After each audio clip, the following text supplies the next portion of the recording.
Sebetulnya bisa ditingkatkan kalau kita melihat statistik dari luas lahan. Karena kalau di sini saya baca di statistik tadi sebelum ke sini, ya. Lombok Barat itu hanya 549 hektar di tahun 2014. Kemudian di tahun 2020 590 berdasarkan ini. Tapi kalau misalnya mau ditingkatin sebetulnya tadi kalau bicara tentang nasional, kopi di sini saja tidak dijual ke nasional sudah habis karena harga kopi Lombok lebih mahal daripada harga nasional. Kenapa? Karena kan kita daerah wisata. Orang datang ke Lombok bukan mau minum kopi Jawa, tapi datang ke Lombok mau minum kopi Lombok. Itu. Tapi kalau mau kita tingkatin ke nasional berarti produksinya juga harus ditingkatkan sehingga penyerapannya melebihi dari yang ada di sini. Berarti harus ditingkatkan itu tanamannya harus lebih banyak ya? Iya. Lahannya juga harus lebih banyak. Iya. Selain lahan apalagi? Kira-kira? Tadi kita harus menentukan satu varian kopi, brown kopi, yang memang target pasarnya jelas. Kalau kita tidak memiliki target pasar yang jelas, biasanya nanti tidak laku, sehingga kopi nilai ekonominya menurun, maka minat masyarakat untuk mengembangkan juga akan menurun.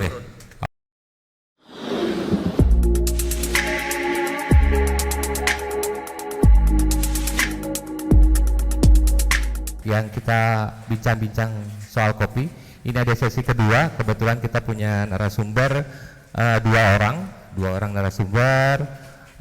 Yang pertama itu ada saya bilangnya Kang aja Mas. Namanya itu Indriatno, betul ya?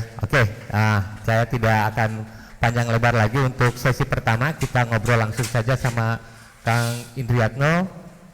Mangga silahkan Kang menempati kursi sapu. Mangga Kang, pakai aja sengaja, bukan masalah kok, slow aja. Boleh di sebelah sini Om, boleh sebelah sini biar kita masuk kamera juga. Ini sesi kedua kita bincang-bincang kopi Lombok, kopi Lombok yang sekarang judulnya itu dari secangkir kopi di ketinggian 1700 mdpl. Kenapa saya ngambil tema itu? Karena kopi itu hidupnya mungkin di ketinggian ya, nggak mungkin di kedalaman. Kalau di kedalaman itu ikan. Sekarang kita akan bincang-bincang langsung aja sama Mas Indriatno. Tapi sebelumnya saya akan bacakan dulu profil sebentar ya, boleh ya? Nama lengkap adalah Indriatno S. Hud MP. Kebetulan sekarang mengajar di Universitas Mataram, program studi kehutanan, betul? Sudah jelas jenisnya, tampak jelas kalau beliau itu adalah laki-laki. Pendidikan tertinggi itu adalah S2, status ikatan kerja di dosen tetap dan masih mengajar sekarang. Selamat sore Om, boleh sibuk apa sekarang? Penelitian kali ya? Penelitian, boleh lah, nggak apa-apa. Kita sudah social distancing kok, kita udah divaksin juga ya. Penelitian ya? Ya, jadi ada penelitian, ada pemberdayaan masyarakat. Penelitian dan pemberdayaan masyarakat. Boleh tahu di mana itu? Karena saya kan saya baru baru cari-cari itu di Facebook sama di Google. Mas Indriatno ini ternyata punya satu kedai kopi di sana, namanya Sri Kopi ya kalau nggak salah ya. Iya. Sri Kopi ya. Penelitian apa dan apa itu, boleh diceritakan sama teman-teman di sana? Ya, jadi saya saat ini sedang banyak melakukan penelitian terkait teknik budidaya untuk menghasilkan produk akhir yang diinginkan.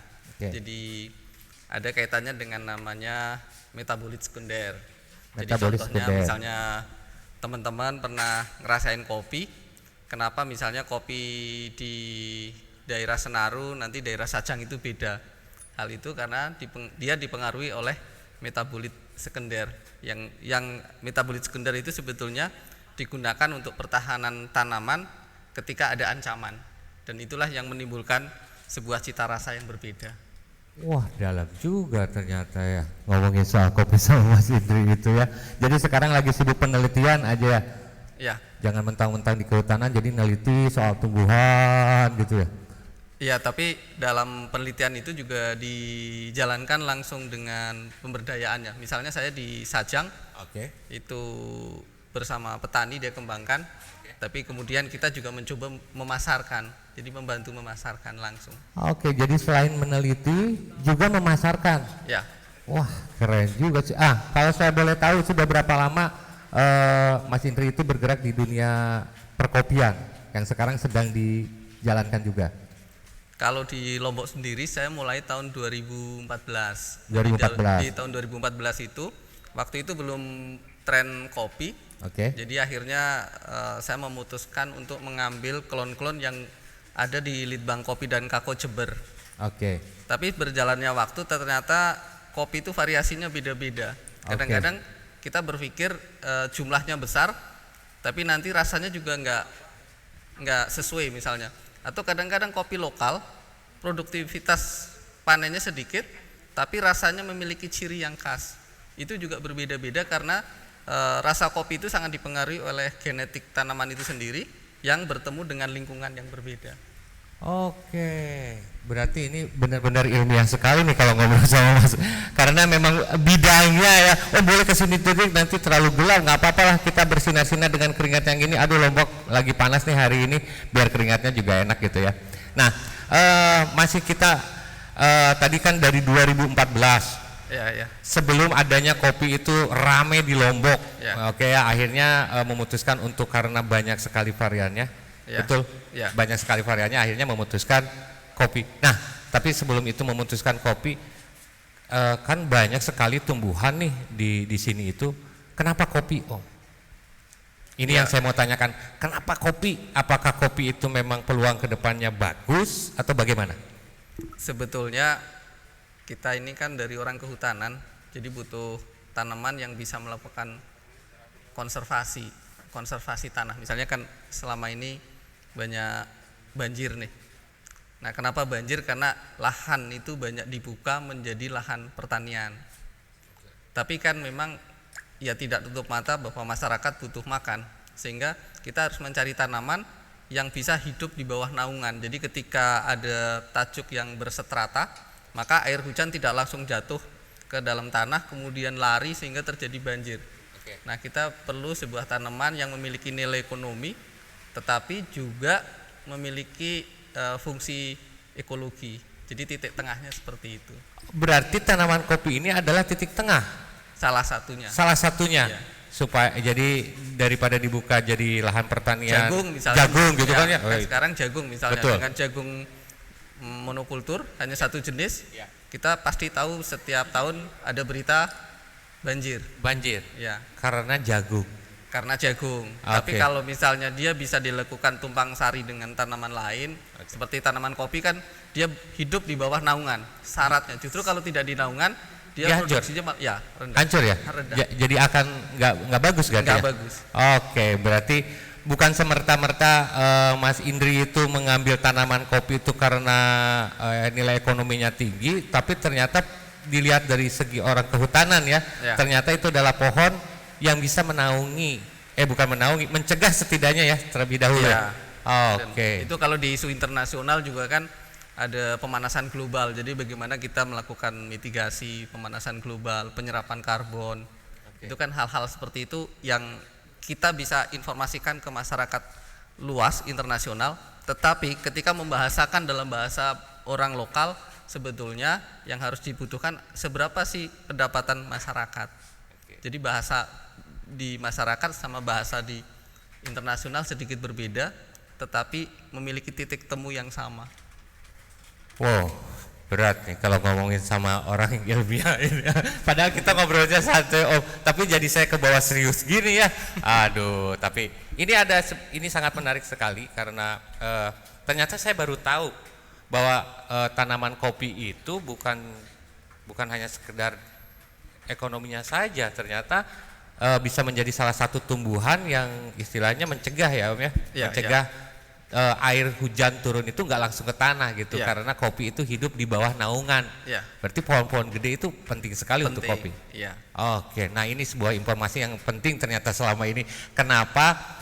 Kalau jadi saya melihatnya beliau ini bukan tertarik sama kopinya, tapi sama ekologinya mungkin ya. Iya, salah satunya. Karena kan kalau kita tertarik hanya ekonominya, begitu datang banjir, kerugian yang diterima ekonominya jauh lebih besar ancaman bencananya. Ini dia, tepuk tangan dulu dong. Ini satu ilmu ya, ternyata di balik ekonomi juga harus dipertimbangkan juga ekologinya, dampaknya seperti apa gitu ya. Karena sekarang ini kan Lombok nih sedang gandrung-gandrungnya dengan kopi nih Om. Ya, sangat gandrung-gandrungnya dengan kopi. Nah, bagaimana menurut pendapat Om dengan banyaknya kopi yang istilah kedai-kedai kopi yang ada di Lombok ini bagaimana? Ya, setiap kedai kopi harus memiliki ciri. Kalau dia sama saja, maka sebetulnya dia tidak akan hidup. 3 bulan pasti mati. Jadi dia harus punya keahlian untuk memiliki satu ciri khusus sehingga orang akan terkenang. Tapi tanpa ada pembeda itu saya pikir akan menjadi masalah. Dan Lombok memiliki biodiversitas rasa yang cukup banyak, yang bisa diformulasikan baik karena tadi genetiknya, baik karena kreasi pada saat proses pasca panennya. Genetiknya setelah, dan satu lagi tadi pasca panen ya? Pasca panen itu juga akan mempengaruhi. Boleh nggak Om sedikit menginformasikan pada masyarakat banyak yang ada di Lombok? Tadi saya tertarik dengan genetik. Apa aja sih sebenarnya genetiknya yang ada di Lombok ini? Ya, jadi kalau misalnya cara gampang gini, orang Lombok Tengah sama Lombok Utara, dia nanti akan berbeda. Dan dia tumbuh, tetapi karakter yang muncul itu karena ada pengaruh lingkungan. Jadi sesuatu genetik itu diturunkan. Kalau dia bagus, pasti akan diturunkan ke anaknya juga bagus. Tetapi respon hasil itu dipengaruhi oleh lingkungan. Mas anak 2 orang kembar misalnya dengan genetik sama, tapi satu dibesarkan di Cina, Mas satu dibesarkan di Lombok. Begitu ketemu memiliki karakteristik yang beda. Apakah itu terpengaruh dengan hidrokopis itu karena kopi itu seperti itu kah atau tidak? Ada kaitannya enggak? Ya tadi hanya respon-respon seperti itu nanti karena kan ada ancaman-ancaman yang datang dari luar yang tadi saya sebut dengan metabolit sekunder itulah yang akan menghasilkan cita rasa yang berbeda. Walaupun genetiknya sama, ditanam di tempat yang berbeda pasti berbeda. Contoh misalnya kita ambil bibit nih dari Litbang Kopi dan Kakao Jember. Kita tanam di Sapit, nanti kita tanam di Sembalun, pasti cita rasanya akan beda. Itu karena ada faktor genetiknya itu. Ada faktor genetik ketemu dengan faktor lingkungan. Dan itu hanya bisa dianalisa namanya dengan gas kromatografi. Tetapi itu kan kalau mas-mas yang ada di sana cara menganalisanya dengan lidah mereka dengan cupping. Karena cupping itu adalah cara paling mudah menggunakan lidah, dan dia juga sudah memiliki standar secara internasional. Untuk para barista nih. Untuk para barista. Tapi kalau untuk orang yang ilmiah seperti Om dengan cara seperti apa? Biasanya saya gabungkan. Jadi ketika barista menghasilkan sebuah data, untuk meyakinkan bahwa kopi ini memang memiliki rasa yang diidentifikasi oleh para barista, maka didukung alat namanya gas kromatografi, spektrometer.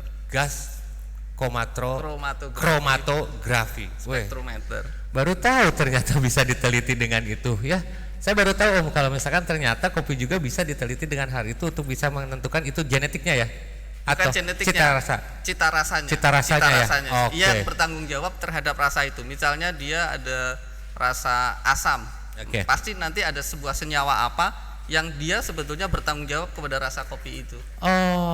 Gitu. Ternyata luas juga ternyata ini soal kopi ya. Gitu ya. Nah, ini nih. Jadi saya tadi kemarin juga baca-baca tentang Om Indri ini di Google ya Om ya, sama di Facebook. Ternyata di Sri itu ternyata bukan hanya sekedar kopi, tapi juga ngopi di sana juga sambil belajar dengan dengan kebun. Ya. Nah, karena mungkin kedekatan Om juga dengan mengajar kali ya gitu ya. Itu ada, apakah itu menjadi salah satu ciri khasnya? Boleh kita promosi dulu sedikit. Ternyata Om ini punya satu kedai kopi di dekat Brimob ya Om ya. Iya. Nah, namanya kopinya itu adalah Sri Kopi. Sri Kopi. Itu boleh nggak Om diceritain Sri Kopi itu tadi yang berdiri tahun 2014 itu apa aja selain hanya sekedar menyuguhkan kopi? Ya, kalau spesifiknya begini, kalau kita ketika menjual sesuatu kan harus meyakinkan kepada masyarakat. Jadi ketika minum kopi itu setelah COVID itu kan ingin sehat sekarang. Jadi ada dalam kopi itu ada antioksidannya, ada kafeinnya. Sebetulnya itu bisa dilakukan pengukuran. Oh, kafein dalam satu hari berapa sih minumnya? Oh, kita butuh kopi yang memiliki antioksidan. Rasa pasti dimenangkan sama kawan-kawan di barista. Tapi kawan-kawan di barista tidak tahu apa itu antioksidan, karena antioksidan itu sangat penting dan biasanya orang akan tertarik ketika kita bisa menjelaskan dengan baik. Sehingga ketika itu udah meyakinkan, sebetulnya harga itu ngikut. Asal kita bisa meyakinkan, memberi sebuah alasan yang masuk akal kepada si pembeli, maka pembeli akan membayar. Yang pertama. Yang kedua, cerita dari kopi. Saya menjual kopi, kebanyakan kopi organik. Jadi kita bekerja sama dengan petani-petani yang mencoba mengembangkan kopi dengan sistem organik. Jadi kita bantu mereka teknik budidayanya, termasuk kita memberikan sungkup untuk proses pengeringannya. Karena kalau ditaruh di bawah, nanti kan baunya nggak enak. Itu kira-kira. Oke. Menarik sekali ya. Oke. Nah, sekarang sudah kita berdiskusi sekitar 15 menit. Buat teman-teman yang akan mau bertanya sangat dipersilahkan. Kalau tidak saya mau ngegas lagi nih sama Om Indri nih, karena beliau juga tidak, waktunya sangat sempit nih sekali karena mau ada ini ya, ada acara sedikit mumpung ada nih orang yang memang bergerak di dunia perkopian, khususnya kopi Lombok ya Om ya, atau enggak banyak di Sri? Jadi saya lebih cenderung untuk mengembangkan kopi Lombok karena ya tadi pertanyaannya kan kenapa kopi Lombok misalnya nggak muncul di mall misalnya, tapi secara berlahan kita bergerak bagaimana kopi kita itu memang bisa berkembang dengan baik. Beberapa perusahaan juga yang lahannya belum optimal, belum dimanfaatkan, kadang kita menyarankan untuk mengembangkan kopi. Oke, boleh ada yang mau bertanya sama Om Indri, Mas Indri, Kang Indri, boleh? Silakan. Boleh, silakan Mas. Baik, terima kasih atas waktunya. Bisa saya bertanya, berbicara tentang kopi nih. Kopi di Lombok ini kan banyak, ada yang di Sebalun, Lombok Tengah, bagian utara juga ada. Nah, kami tertarik membahas dari kopi itu tentang sejarah masuknya kopi ke Lombok kayak gimana? Sejarah kopi masuk ke Lombok itu gimana? Apakah dibawa sama burung? Oh enggak, ini slow. Kalau saya kan orangnya slow. Oke. Itu sejarah kopi lah gitu. Oh gitu Om. Jadi Om Indri, jadi itu satu pertanyaan kita langsung jawab aja ya, gitu kan? Ya, terima kasih. Tapi sebelumnya sebetulnya kopi itu berasal dari Ethiopia pada waktu itu. Saya lupa, tapi saya punya bukunya. Untuk itu kemudian dibawa oleh pemerintah Belanda. Jadi pemerintah Belanda membawa kopi. Tapi sebelumnya sebetulnya pedagang-pedagang Arab datang ke Ethiopia, kemudian kalau nggak salah dikembangkan di Yaman, di daerah Yaman, kemudian dibawa ke Indonesia kalau tidak salah. Jadi Indonesia itu juga menjadi salah satu penyebar kopi. Karena pada waktu itu setelah dari, kalau saya agak lupa ya sejarahnya, tapi secara garis besar ada pemerintah Belanda yang membawa ke sini, kemudian tersebar ke seluruh dunia, termasuk Brasil. Nah, tapi yang pertama pasti ke Jawa. Maka Jawa. Di internasional sebetulnya Java kopi itu sangat dikenal. Nah, terkait dengan penyebaran di Lombok, ada kemungkinan juga dibawa oleh pemerintah Belanda. Karena pada waktu itu kan Belanda juga mengembangkan perkebunan yang mereka dari jejak-jejak sejarah sebetulnya kan ada bangunan-bangunan dari Belanda. Nah, ada kemungkinan si Belanda ini juga mengembangkan produk kopi. Kalau kita lihat di Sembalun itu ada beberapa kopi-kopi yang umurnya sudah sangat tua. Nah, apakah itu dibangun pada saat Orde Baru, apakah itu pada saat zaman Belanda, itu bisa dilacak oleh adik-adik sebenarnya dari umurnya. Tapi untuk saat ini saya belum bisa menjawab, tapi pertanyaan bagus. Saya akan coba cari atau saya menugaskan mahasiswa untuk mengetahui seberapa umur kopi-kopi tua yang ada di Sembalun, sehingga kita sebetulnya bisa mengidentifikasi apakah itu dibawa oleh orang Belanda yang mengembangkan di sini atau dibawa oleh pemerintah Indonesia setelah kemerdekaan. Seperti itu. Oke, bagaimana? Ternyata ada dua kemungkinan kopi yang ada di Sembalun. Sembalun itu yang satu bisa zaman Belanda, yang satu pada saat Orde Baru, tergantung dari umur si kopi ini. Nah, umur si kopi. Dan itu bisa dideteksi dengan mudah. Gitu. Jadi kita harus tahu dulu umur si kopinya berapa. Nah, tapi kita harus tahu dulu dia ulang tahunnya kapan. Kalau ulang tahunnya kapan kita bisa tahu. Oke, sudah nggak bisa, Mas. Jadi dia sudah dibawa oleh si luwak. Jadi dia sudah dibawa kemana-mana di Sembalun itu. Oke. Saya coba kemarin untuk eksplorasi rasa juga sebetulnya sangat menarik untuk kopi-kopi yang tua itu. Oke. Tapi sudah disebar ke sana ke sini sama Siluak ya gitu ya? Ya. Siluak di mana nih, Siluak di mana ya keberadaannya Siluak sekarang? Oke, boleh. Ada lagi yang mau bertanya? Boleh.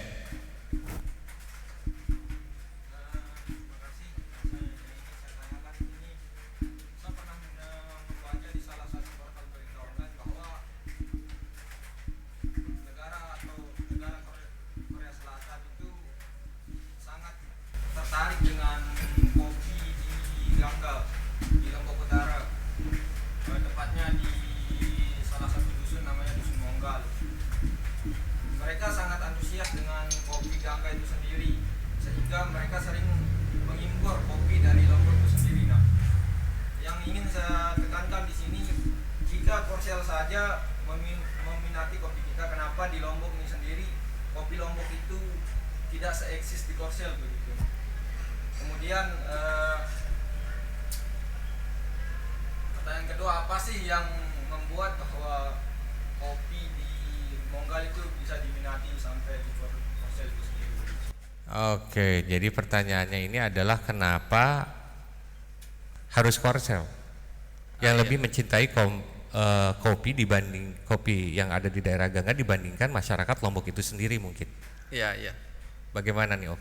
Ya, jadi yang pertanyaan pertama kan kenapa di sini tidak terlalu dihargai, tapi justru di Korea istilahnya diminatin begitu kan?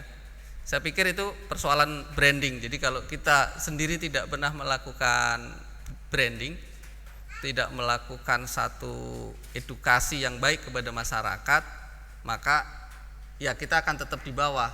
Karena kan kita tidak pernah menceritakan keunggulannya. Atau sebetulnya kita tidak pernah mencoba menggali apa sih kelebihan dari kopi Gangga. Tapi kalau dihubungkan dengan Korea, sebetulnya suatu masyarakat itu punya minat sendiri-sendiri. Mungkin di masyarakat Korea dia lebih menyukai spesifikasi kopi yang tumbuh di Gangga. Itu. Tapi misalnya dibawa ke Eropa, kadang-kadang di sana akan berbeda. Artinya spesifikasi lokasi juga kadang-kadang spesifikasi customer itu sangat menentukan. Makanya kita juga harus tahu produk akhir itu targetnya mau dipasarkan kemana. Kalau itu kita bisa memahami, sebetulnya nilai ekonomi dari perputaran kopi bisa dijalankan.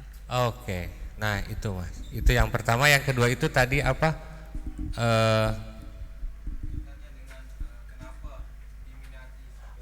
Oke, tadi sudah dijawab sekaligus langsung, mungkin karena yang di Gangga itu diminati orang sana. Karena ada spesifikasi rasa yang menurut mereka cocok. Kenapa seperti itu? Ada orang yang suka hanya robusta. Kalau Mas coba minum kopi dari Senaru, pasti ada rasa kacangnya yang lokal. Tapi Gangga enggak seperti itu. Lebih kuat pahitnya. Oke. Bitternya itu kalau misalnya ditanya mereka yang suka cupping pasti ngerti rasanya. Nah, kalau jawabannya ingin ditahu, nanti Mas ini suruh cupping kopi Gangga, kopi Sajang misalnya, atau dibandingkan dengan beberapa lokasi, Mas pasti akan tahu kenapa beda. Nah, itu kenapa diminati. Gitu. Ternyata orang Korsel itu lebih senang pahit. Mungkin karena mereka terlalu putih ya. Jadi harus ada campuran agak hitamnya dikit gitu. Jadi di sana lebih pahit. Kalau rasa kacang mereka terlalu banyak produksi kacang. Karena orang Korea itu selalu dengan makanannya itu banyak dengan kacang biasanya sih gitu. Kalau yang saya lihat di film drakor gitu. Nah itu. Nah, ada lagi, jadi satu tadi sudah puas belum nih? Boleh, Kang Ari di belakang. Mas, saya mau tanya. Ya. Kalau selama ini kopi kan kita lebih banyak memprioritaskan tentang buahnya ya. Ya. Nah, saya ada teman juga yang dia bikin eksperimen bikin gitar dari batangnya kopi. Apakah ada diversifikasi juga pemanfaatan yang lain, batangnya atau daunnya dan sebagainya dari kopi? Ya. Yang sekarang selama ini dilakukan sama orang-orang di kopi. Oh iya. Jadi diversifikasinya biasanya buahnya itu jadi saya lupa namanya. Pengharum ruangan Teh kah? bukan, teh kopi itu kaskara. Ya, Buahnya biasanya dijadiin kaskara. betul. Kalau batangnya itu bisa dimanfaatkan juga jadi apa gitu Pak? Kalau dari susunan strukturnya beda. Kalau gitar harusnya pada tanaman yang memiliki ruas. Jadi nanti getarnya itu harus sama. Tapi saya melihat kopi itu kan prengkal-prengkol apa namanya, banyak mata tunasnya, mata itunya kan. Nanti pasti suaranya tidak pada kondisi yang sama. Paling bagus coba kalau pohon ketapang. Pohon ketapang itu memiliki ruas yang sama. Kalau dibikin gitar pasti suaranya akan bagus. Karena apa? Semua tekanan pada kondisi yang sama. Tapi kalau kopi seperti dugaan saya tidak cocok untuk gitar. Ya, tetapi dia kalau misalnya kita kembali ke pemanfaatan misalnya seperti arang, itu bagus karena kalorinya tinggi pasti karena dia keras. Arang ya? Iya. Untuk arang ya? Untuk arang misalnya kayunya. Kayu. Tapi kalau di Jogja saya lihat sih orang-orang seni dia bisa jadiin patung dan lain-lain karena kan model perakarannya yang berbeda-beda. Itu kira-kira jawabannya. Jadi tadi satu, kalau batangnya itu bisa digunakan dengan arang karena bagus. Kalorinya, Kalorinya. keras, ya. Terus di buahnya juga bisa dipakai karkas ya, Kaskara. Kaskara ya? Ya. Kok karkas sih, kayak nama band Black Metal. Nah, selain dua itu ada lagi Parfum. parfum. Jadi daunnya mungkin jadi teh ya. Tapi kalau yang saya coba sebetulnya ngekstrak kopi jadi parfum itu bisa. Aromanya itu kita ekstraksi dengan suhu di atas 200, nanti dia akan mengeluarkan minyak. Kalau kita roasting dengan suhu di atas 200, cenderung dia akan berminyak. Nah, setelah berminyak baru kita maserasi, kita ambil lagi si minyak kopinya. Baru nanti terakhirnya akan kita dapatkan minyak kopi dan bisa menjadi pengawet, pewarna, pengawet sama pengharum. Pengharum. Jadi pengharum, Kang, gitu. Mungkin nanti juga ada deodoran yang rasa kopi. Itu mungkin bisa jadi di kemudian hari bahwa deodoran kan kalau nggak salah masker juga sudah mulai ada ya. Ya. Masker kalau nggak salah kan masker kopi itu sudah ada gitu kan. Nah, bisa jadi besok-besok tuh deodoran, sampo, sabun mungkin itu ada rasa kopi gitu. Yang nggak mungkin itu apa ya? Nggak tahu tuh kalau sebut. Ya. Ada lagi, Kang Ari? Boleh tambahkan. Saya tambahkan tadi, nanti saya ciumkan minyak saya, tapi bukan yang saya tidak bawa minyak kopi hari ini, tapi campurannya jadi bau harum. Tapi kalau yang sering saya buat di rumah itu, saya bubuknya itu dicampur untuk bikin sabun. Jadi bisa dibikin sabun. Jadi kayak scrub gitu ya? Ya, jadi scrub ya? Kita kan ingin menjual sabun dalam bentuk souvenir. Jadi supaya seperti lavanya Gunung Rinjani, kita ingin membuat sebuah cerita. Oke. Nah, aku jadi tertarik tuh soal masalah sabun itu ya. Apakah itu dari kopi yang belum digunakan atau yang sudah digunakan? Dua-duanya sebetulnya bisa, tapi kan jumlahnya tidak terlalu besar karena biasanya sabun itu 90% lebih itu dari minyak. Nah, kita menggunakan minyak kelapa sih, minyak kelapa yang ada di sini. Oke. itu jadi kayak scrub gitu butiran-butirannya, Ya. kayak butiran-butirannya itu kalau digosok-gosok itu biasanya kalau ada tuh pembersih muka itu yang agak gerinjel-gerinjelnya itu kan, scrubnya gitu kan. Boleh, ada lagi yang mau bertanya sebelum saya akan lanjut lagi ke Mas Indri? Oke, kalau tidak ada nih, bagaimana peranan kopi Lombok untuk di nasional, Om? Iya, sebetulnya bisa ditingkatkan kalau kita melihat statistik dari luas lahan. Karena kalau di sini saya baca di statistik tadi sebelum ke sini, Lombok Barat itu hanya 549 hektar di tahun 2014. Kemudian di tahun 2020 590 berdasarkan ini. Tapi kalau misalnya mau ditingkatin sebetulnya tadi kalau bicara tentang nasional, kopi di sini saja tidak dijual ke nasional sudah habis karena harga kopi Lombok lebih mahal daripada harga nasional. Kenapa? Karena kan kita daerah wisata. Orang datang ke Lombok bukan mau minum kopi Jawa, tapi datang ke Lombok mau minum kopi Lombok. Itu. Tapi kalau mau kita tingkatin ke nasional berarti produksinya juga harus ditingkatkan sehingga penyerapannya melebihi dari yang ada di sini. Berarti harus ditingkatkan itu tanamannya harus lebih banyak ya? Iya. Lahannya juga harus lebih banyak. Iya. Selain lahan apa lagi, Om? Kira-kira? Tadi kita harus menentukan satu varian kopi, ground kopi, yang memang target pasarnya jelas. Kalau kita tidak memiliki target pasar yang jelas, biasanya nanti tidak laku, sehingga kopi nilai ekonominya menurun, maka minat masyarakat untuk mengembangkan juga akan menurun. Ya? Oke, berarti harus punya target juga ya? Harus ada target pasar, harus ada rasa yang spesifik ya. Oke, gitu. Nah itu loh. Ada lagi yang mau bertanya teman-teman? Boleh, kakak silakan.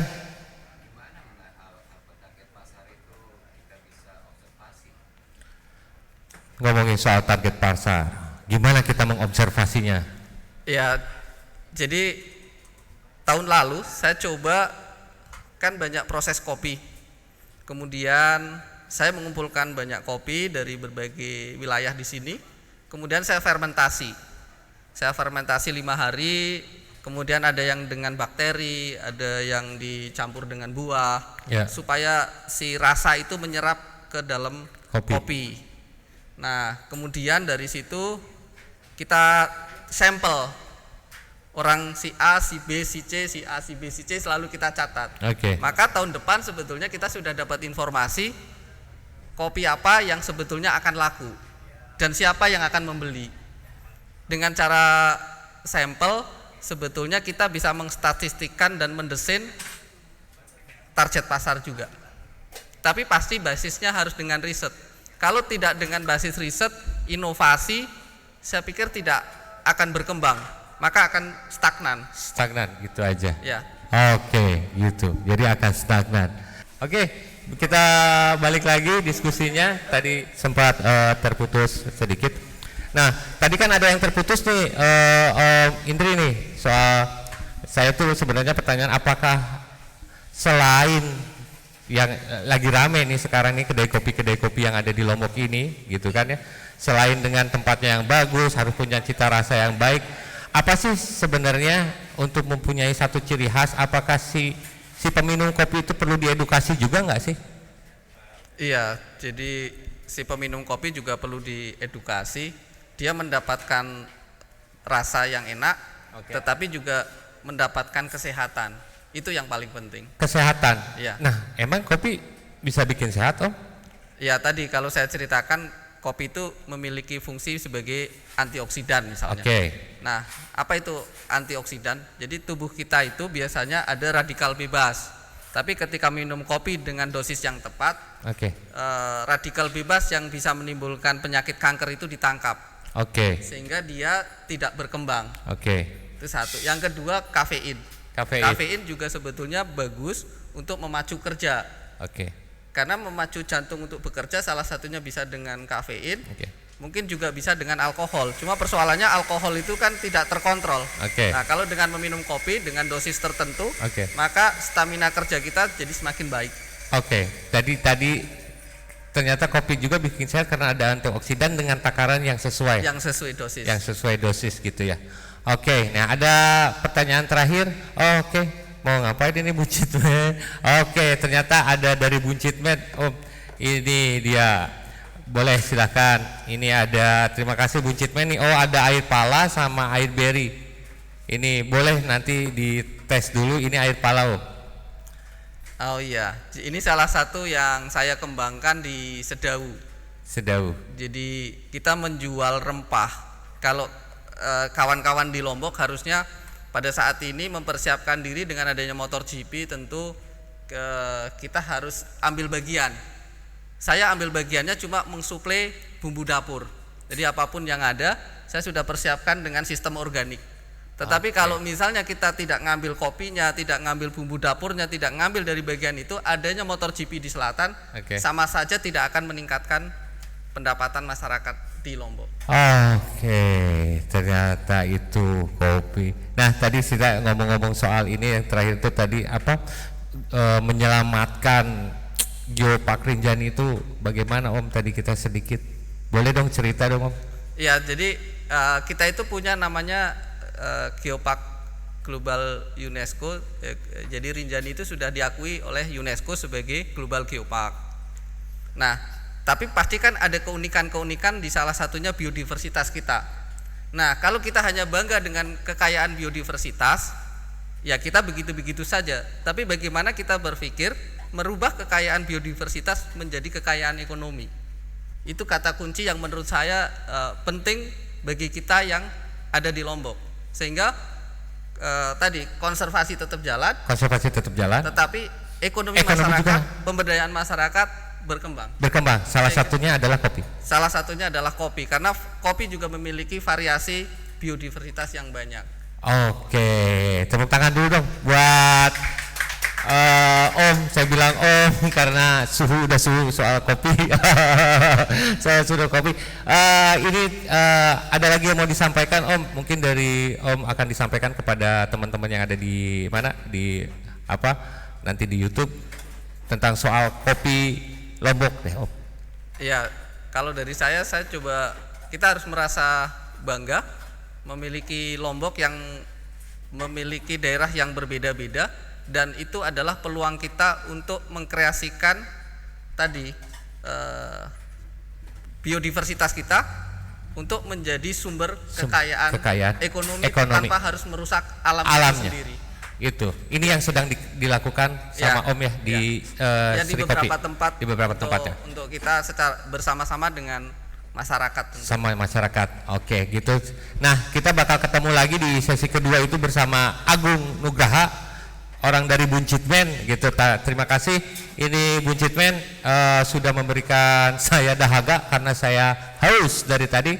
Ini ada air pala dan ini ada air berry, nanti sama Om bisa dicoba gitu kan. Jadi siapa yang mau Buncitmen silahkan aja, ada di sana, ada testernya juga. Nah, ini Om dari kantor Berita Atara akan memberikan souvenir sebelumnya. Silakan Om, terima kasih banyak sudah memberikan inspirasi, istilahnya informasi lah, bukan inspirasi ya. Inspirasi terlalu tinggi kayaknya, informasi soal kopi yang ada di Lombok. Gitu, terima kasih banyak.